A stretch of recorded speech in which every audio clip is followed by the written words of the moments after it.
Salut tout le monde! Alors d'abord, une petite digression avant de commencer. Je remarque que vous êtes de plus en plus nombreux à me suivre et ça fait vraiment plaisir. Par contre, plus de 80% des viewers ne sont pas encore abonnés et il serait dommage de rater une vidéo qui ferait évidemment progresser. Alors abonne-toi pour ne rien rater des publications et ainsi d'ici quelques temps nous pourrions peut-être partager nos trouvailles dans la joie et la bonne humeur. Sur ce, merci et retour à la vidéo.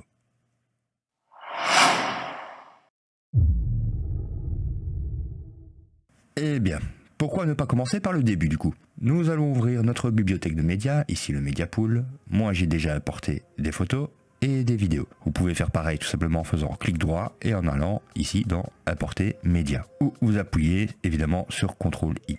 CTRL-I, hop. Et vous pourrez directement importer les textures que vous voulez.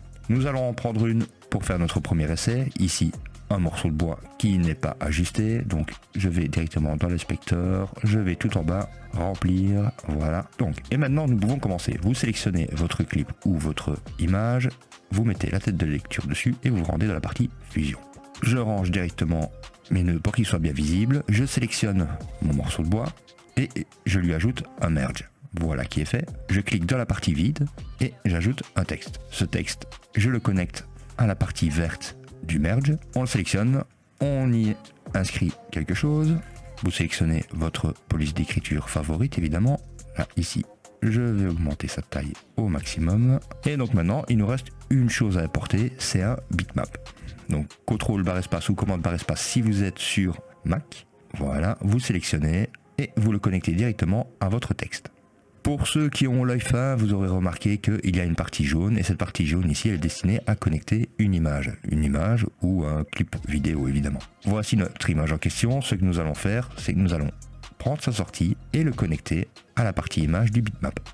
Aucune réaction pour le moment et c'est normal, nous n'avons pas encore choisi le canal. Donc vous sélectionnez le bitmap, vous vous rendez dans l'inspecteur et la partie qui peut nous intéresser avec cet outil, c'est le canal.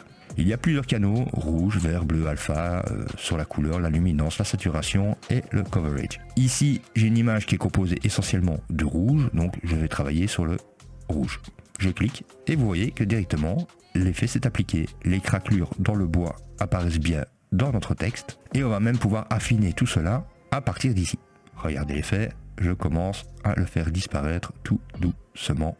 Et si je le laisse par exemple comme ça, et que je descends ici, je vais éclaircir les blancs. Je pourrais l'éclaircir au maximum et puis me rendre ensuite dans le merge, ici, vous cliquez et vous avez la partie ici qui s'appelle subtractive et additive. Et donc ici, je vais essayer de faire augmenter un petit peu toutes les craquelures et les défauts qu'il y a dans le bois en descendant un petit peu. C'est comme si, avec cet effet, on faisait un peu fusionner le texte dans notre image. Et voilà qui semble plutôt bien. Sinon vous remettez le merge à 0, le bitmap vous le remettez à 0 aussi. Et on va essayer par exemple sur la luminance. On voit qu'on a un très joli effet aussi. Je peux essayer de supprimer un petit peu par là, d'augmenter un peu les blancs. Voilà qui m'a l'air bien. Et une autre petite technique aussi qui pourrait vraiment vous être utile, vous cliquez sur le merge et dans la partie opérateur ici, vous pouvez choisir soit le in, le XOR ou le masque. Leurs effets, je vous le montre tout simplement. Le in, vous gardez la texture et la couleur de votre texte en supprimant l'image qui se trouve derrière. Si vous choisissez le XOR, là c'est l'inverse qui se passe. Vous gardez votre image mais votre texte devient transparent à l'intérieur de cette image. Et pour finir, c'est mon préféré, c'est la partie masque. Et donc là, vous gardez toujours votre texte, la texture qui va avec, mais en plus vous gardez la couleur de l'élément. Et si vous voulez faire encore quelques petits réglages par la suite, vous vous rendez dans le bitmap et vous le rendez un peu plus clair si vous le désirez. Vous voyez, c'est cool, non? Donc le bitmap, je vais le remettre à 0. Le merge, je le remets à 0 aussi. Et on va essayer avec autre chose, non? Donc ce vieux mur avec la couleur qui s'écaille, je le connecte au merge, j'envoie l'information au bitmap, voilà qui est fait, je le sélectionne et ici on pourrait travailler sur la couleur, on pourrait travailler sur le bleu, on pourrait aussi travailler sur la luminance, essayons un peu sur la couleur. Et là ce qui est bien ici avec cette image et cette information, c'est que vous pourrez faire croire qu'il y avait un texte caché derrière notre image. Je remets à 0, on va plutôt mettre sur les bleus, régler un tout petit peu. Voilà. Et augmenter par là peut-être.